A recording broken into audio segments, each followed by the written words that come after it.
कुठतरी मुख्यमंत्र्यासोबत तुम्ही भेट घेता, मुख्यमंत्र्यासोबत सेटिंग करता, म्हणून तुम्हाला जर वाचवण्यात येत असेल तर हे न्याय मिळणार नाही. त्याचे आणि पुरवणी जबाबामध्ये इथले खासदार असेल किंवा मंत्री असेल, मुलगा कोणाचा असो, आरोपी असतो आणि तिथं स्वतः विलास घोलेंनी त्यांच्या बंधूजवळ सांगितलं होतं किंवा मला मारणारे आणि कोणाचे फोन त्या आरोपींना येत होते.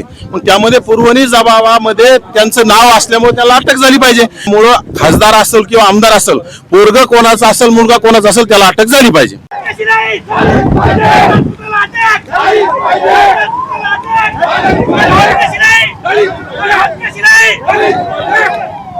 नाही, खासदारांचा पुत्र आहे, 10 आरोपी ते लिहिलंय त्याच्यामध्ये. सगळ्यांनी ऑलरेडी त्यांचं नावच घेतलंय, तपास पण चालू आहे त्याच्यात. आणि म्हणजे ज्या घटना अशा काही घडल्या की त्या घटनेमध्ये जर एखादा नाव जरी घेतलं गेलं तरी त्याचं नाव येतं. जे फिर्यादीने ज्या पद्धतीने जबाबामध्ये सांगितलेलं आहे, साक्षीदार जे सांगतात 164च्या जबाबानुसार न्यायालय त्या आरोपीला अटक करावं लागेल ना. न्यायालय ठरवेल कोण आरोपी आहे कोण नाही. ते गुन्ह्याचा आणि या हत्येचा जो मास्टरमाइंड आहे तो सौरभ बजरंग सोनवणे, फिर्यादीनं त्यांचं नाव घेतलेलं आहे. 164 प्रमाणे माननीय न्यायालयाच्या समोर त्या ठिकाणी जॉब झाले आहेत आणि जॉब झाले असताना देखील हे पोलीस प्रशासन माननीय जजचं माननीय न्यायालयाचं काम करत आहे. हे काय म्हणतात की सौरभ सोनवणे हा निर्दोष आहे.